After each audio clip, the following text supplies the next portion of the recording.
चलिए आज फर्स्ट स्वागत करते हैं आपका प्लस फाउंडेशन में। मैं पीके तिवारी आज आपको बात करूंगा अलंकार के बारे में। अब अलंकार हम कैसे जानेंगे? जैसे अलंकार, इस वीडियो को देखने के बाद आपको अलंकार की कोई भी न तो सूत्र न ट्रिक कुछ भी याद करने की जरूरत नहीं पड़ेगी। अलंकार को यदि देखा जाए तो बेसिकली अलंकार कितने प्रकार के होते हैं? दो प्रकार के होते हैं। एक होता है शब्दालंकार और दूसरा होता है क्या? अर्थालंकार। यदि शब्दालंकार की बात करें तो उसमें शब्द के माध्यम से जो भी क्या उत्पन्न होती हैं, ठीक है, जो भी विभिन्नताएं उत्पन्न होती हैं, दूसरा अर्थ के माध्यम से जो भी होता है। अब अलंकार को यदि देखा जाए तो ये दो शब्दों से मिलकर के बना है। एक है अलंकार। अलंक का मतलब होता है आभूषण। अब आभूषण में आप जैसे ये नहीं कह सकते हैं कि आभूषण मतलब कोई पहना है वो आभूषण। आभूषण ऐसा आभूषण जो काव्य की शोभा बढ़ाए। जैसे मतलब यदि कोई भी व्यक्ति है, कोई भी स्त्री है जो कोई आभूषण पहन करके उसकी शोभा बढ़ रही है, उसी तरह से जो काव्य की शोभा बढ़ाए उसको हम क्या कहते हैं? अलंकार कहते हैं। अब अलंकार को हम कुछ अलग माध्यम से समझते हैं। ऐसा नहीं मतलब ये जो लिखा है इन सब चीजों को कुछ भी रटने की जरूरत नहीं है। अलंकार को हम ऐसे समझते हैं कि मान लीजिए किसी के घर में क्या होता है, जब इंसान की उत्पत्ति होती है तो सर्वप्रथम क्या होता है? कोई बच्चा जन्म लेता है। कोई भी बच्चा जन्म लेता है तो जैसे मान लीजिए कि ये एक बच्चा हो गया जो किसी के घर में जन्म ले रहा है, और इस बच्चे को जब जन्म लेगा तो क्या होगा? इसके मतलब आस पड़ोस के लोग क्या करने आएंगे? पूछेंगे, देखेंगे इसको, और इसका क्या देखेंगे? रूप देखेंगे। इसका क्या देखेंगे लोग? इसका रूप देखेंगे। तो जब रूप देखेंगे, रूप बहुत अच्छा लगेगा, इस बच्चे का रूप बहुत अच्छा लगेगा, तो इस मतलब क्या बोलेंगे? इससे हम क्या कह सकते हैं? रूपक अलंकार। अब रूपक अलंकार मतलब जैसे देखिए उसमें क्या होता है? रूपक अलंकार में यदि आपको कहीं क्या मिल जाए? डैश मिल जाए, इस तरह के कहीं डैश मिल जाए किसी भी इसमें, किसी भी पंक्ति में, किसी भी कविता में, तो वो क्या कहलाएगा? आपका रूपक अलंकार। जैसे इसका उदाहरण है, मैया मैं तो चंद खिलौना लाऊं। यहाँ क्या है? डैश है। फिर चरण कमल बंदो हरिराई। तो यदि इस तरह के डैश मिल जाए हमको तो हम उसको क्या कहेंगे? रूपक अलंकार। अब ये बताइए, इस बच्चे का जब कोई रूप देखेगा तो रूप देखने के बाद क्या बोलते हैं? ये लड़का तो इसके जैसे दिखता है, ये अपने चाचा जैसे, मामा जैसे, मम्मी जैसे, पापा जैसे, किसी के जैसे इसकी क्या करेंगे? तुलना करेंगे, कंपेयर करेंगे इसका, है ना? इसका क्या करेंगे? तुलना करेंगे। तुलना को ही हम क्या बोलते हैं? उपमा बोलते हैं। मतलब किसी से हम क्या कर रहे हैं? इस बालक को किसी की उपमा दे रहे हैं कि ये तो इसके जैसा दिखता है। और जब इसके जैसा दिखता है तो जैसा सा में क्या हो जाएगा? सा होगा, सी होगा, से होगा या सरिस होगा, है ना? किसके जैसा ये बालक दिख रहा है? तो इसके जैसा दिख रहा है कि इसके सी दिख रहा है, इसके सरिस दिख रहा है। तो यदि डैश के साथ, किसके साथ? इस डैश के साथ सा सी से सरिस ये शब्द आ जाए तो आप समझ लीजिए वहां कौन सा अलंकार हो जाएगा? वहां हो जाएगा हम इस बालक को जिस उपमा दे रहे हैं, इस बालक को बोल रहे हैं कि ये तो इसके जैसा दिख रहा है, ये तो अपने पापा जैसे दिख रहा है, अपने मम्मी जैसे दिख रहा है। तो जिसके जैसे मतलब आप बोल रहे हैं इसके जैसे, तो से आ रहा है, फिर सा आ जाएगा, फिर सरिस आ जाएगा। तो इस तरह से हम किसका किसका अलंकार समझ सकते हैं? उपमा अलंकार का।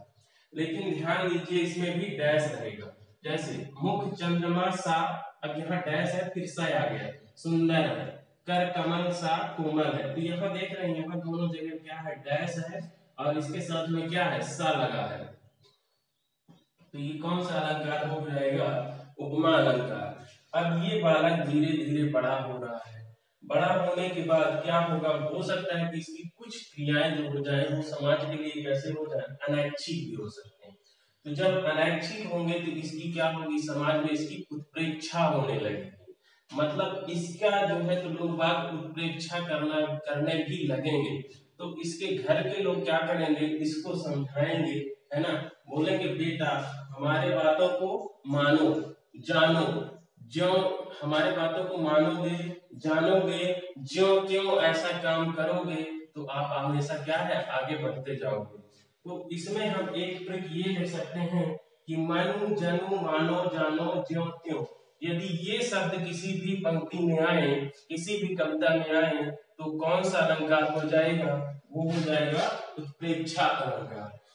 उत्प्रेक्षा अलंकार उदाहरण के माध्यम से देखिए, ले चला साथ मैं तुझे कनक, ज्यों भिक्षुक लेकर स्वर्ण। अब यहाँ ज्यों आ रहा है, ज्यों मानो, जानो, त्यों, यदि ऐसे शब्द आ जाए तो कौन सा अलंकार हो जाएगा? उत्प्रेक्षा अलंकार। ये समझ में आ गई होगी प्रॉपर।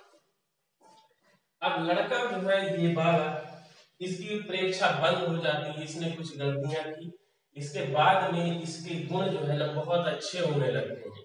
जब अच्छे होने लगते हैं तो पड़ोस के लोग इसको क्या बोलते हैं कि उनका बालक तो बहुत अच्छा है, उनका बालक कैसा है? बहुत अच्छा। उसकी बहुत बड़ाई करते हैं, और उसकी बहुत बड़ाई जब करते हैं उसी को क्या बोलते हैं? अतिशयोक्ति। उसको हम किस अलंकार से जान सकते हैं? अतिशयोक्ति अलंकार। तो अतिशयोक्ति अलंकार में बातों को बढ़ा चढ़ा के करना, जैसे उसके बारे में बहुत बढ़ा चढ़ा करके करना। इस बालक के यदि मैं बोल दूंगा राणा सांगा। राणा सांगा एक बहुत ही महान योद्धा थे जिन्होंने लड़ाई लड़ी थी। तो उनके बारे में एक जैसे कविता आ गया बढ़ा चढ़ा करके, आगे नदियां बड़ी अपार, घोड़ा कैसे उतरे पार, और राणा ने सोचा इस पार, तब तक चेतक था उस पार। मतलब इसमें इतना बढ़ा दिया है कि राणा इधर नदियां देख रहा है कि कितनी, मतलब 22 फीट की जो नदी है ये इतना बड़ा है, और इसे घोड़ा कैसे पार करेगा, इतना राणा सोच रहे थे। क्योंकि उस लड़ाई में था क्या कि उनके घोड़े का आगे का ये जो पैर है वो कट चुका था। इसके बाद भी चेतक नाम का घोड़ा था, उसने 22 फीट की छलांग मारी और आगे जाकर के फिर वो गिरा, और उसका सामने का दूसरा पैर भी टूट गया, और उसके बाद उसके हृदय में धक्का बजता है और घोड़ा वहीं मर जाता है, चेतक नाम का। तो इतना मतलब इसमें अतिशयोक्ति में ये है कि इतना इधर राणा सांगा सोच ही रहे थे कि उधर क्या होता है, उधर घोड़ा कूद जाता है, मतलब कूदा हुआ उधर मिलता है, जंप कर जाता है। इधर सोच ही रहे थे कि उधर जंप हो जाता है, ये अतिशयोक्ति हो गया ना, कि इधर कोई सोच ही रहा है कि उधर काम हो गया है ना, तो ये अतिशयोक्ति हो गया।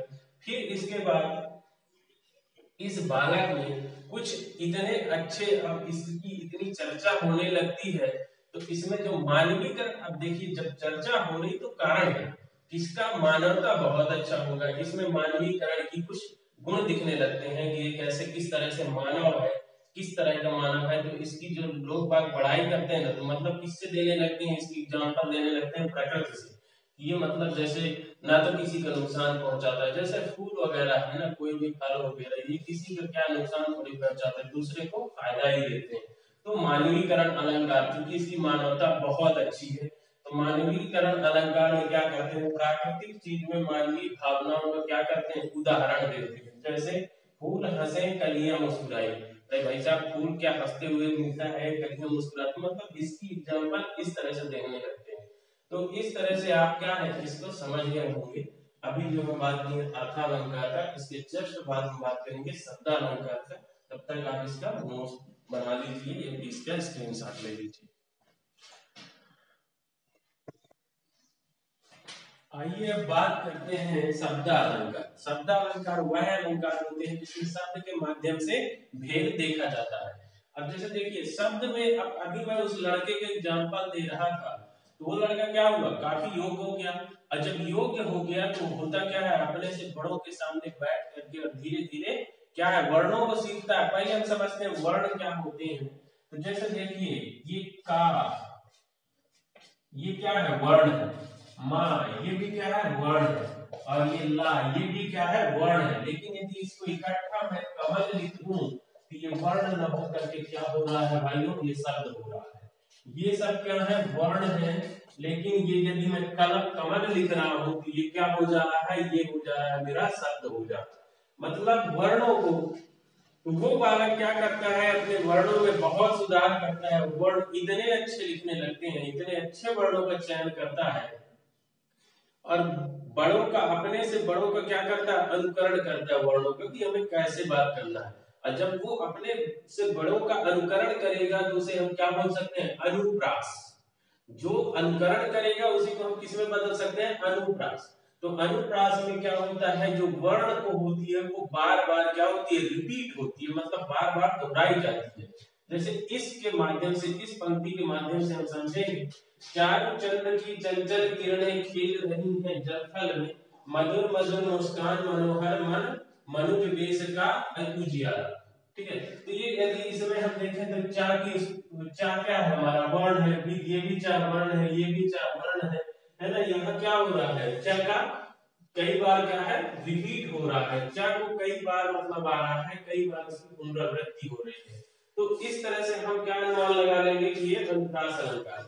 दूसरे में मधुर मधुर, तो माँ शब्द का क्या है कई बार क्या हो रहा है, इसका माँ शब्द की कई बार क्या हो रही है पुनरावृत्ति हो रही है। तो इससे हम समझ जाएंगे कि जब वो लड़का किसी अच्छे व्यक्ति का अनुकरण करता है तो अनुप्रास अलंकार होता है, और उन शब्दों को अपने बोली में अपने पंक्ति में कई बार उसका प्रयोग करता है तो उसे हम क्या कहेंगे वर्णों का प्रयोग करता है, ध्यान दीजिएगा, तब क्या बोलेंगे अनुप्रास अलंकार।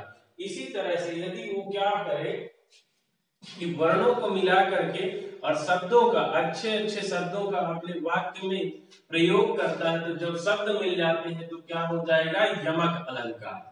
तो मतलब शब्द क्या है बार बार आएंगे और उनके अर्थ जो होंगे वो क्या होंगे अलग अलग होंगे। जैसे काली घटा का घमंड घटा, अब यहाँ घटा का मतलब क्या है जो बादल की घटा है, और वो घटा जो घट गया उसकी घमंड जो है मतलब कम हो गई।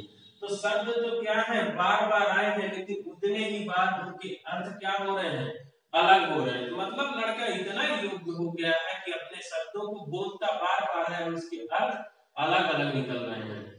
फिर जैसे दूसरा कनक कनक के सामुनी मातक कालिका या खाए बौरा अपना रिया पाए बौरा, मतलब इस कनक का मतलब जैसे क्या हो गया कनक कनक के सामुनी है ना, कनक की जो पुनरावृत्ति हो रही है वो कई बार हो रही है लेकिन उसके अर्थ क्या हो रहे हैं अलग अलग हो रहे हैं। एक कनक का अर्थ धतूरा और दूसरे कनक का अर्थ क्या सोना होता है। तो इस तरह से जब वो लड़का क्या कर रहा है उन वर्णों में शब्दों को जोड़ करके और उसमें बहुत ही अच्छे शब्दों का प्रयोग करता है जिसे हम क्या बोलेंगे यमक अलंकार। अब देखिए लास्ट में जो उसकी बात शेष रह जाती है तो उसको हम क्या कह सकते हैं श्लेष अलंकार। जो भी उस लड़के की बात जो होते हैं वो शेष रहेंगे उसको हम क्या बोलेंगे श्लेष अलंकार। और श्लेष अलंकार में शब्द एक होंगे और अर्थ अनेक होंगे, इतना चातुर्य हो जाएगा वो बच्चा कि उसके शब्द तो एक रहेंगे लेकिन उसका अर्थ यदि कोई निकालते रहेगा ना तो कई अर्थ निकलेंगे। जैसे रहीमन पानी राखिए बिन पानी सब सुन, और पानी गए न उतरे मोती मानस चून, मतलब कि रहीमन पानी राखिए बिन पानी सब सुन, पानी गए न उबरे मोती मानस चून। इंसान को क्या है अपनी ईमानदारी बना के रखना चाहिए, अपनी इज्जत बना के अपनी मर्यादा बना के रहना चाहिए, क्योंकि यदि एक बार चला गया तो जो पानी होता है ना दोबारा नहीं चलता है। इस माध्यम से आप समझ सकते हैं कि ये पानी का क्या कर रहा है शब्द उपयोग कर रहा है पानी को, लेकिन इसके अर्थ हमेशा क्या हो रहे हैं अलग अलग हो रहे हैं। ठीक है, जय हिंद। आशा करता हूँ आपको समझ में आ गया होगा, और इसी तरह की अलग अलग से वीडियो पाने के लिए आपको क्या करना है सब्सक्राइब कर लेना। चैनल का नाम है प्लस फाउंडेशन PLUS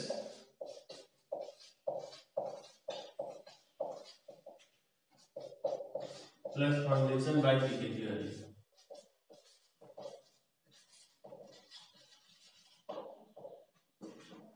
तब तक के लिए धन्यवाद, तब तक इसका आप स्क्रीनशॉट ले सकते हैं।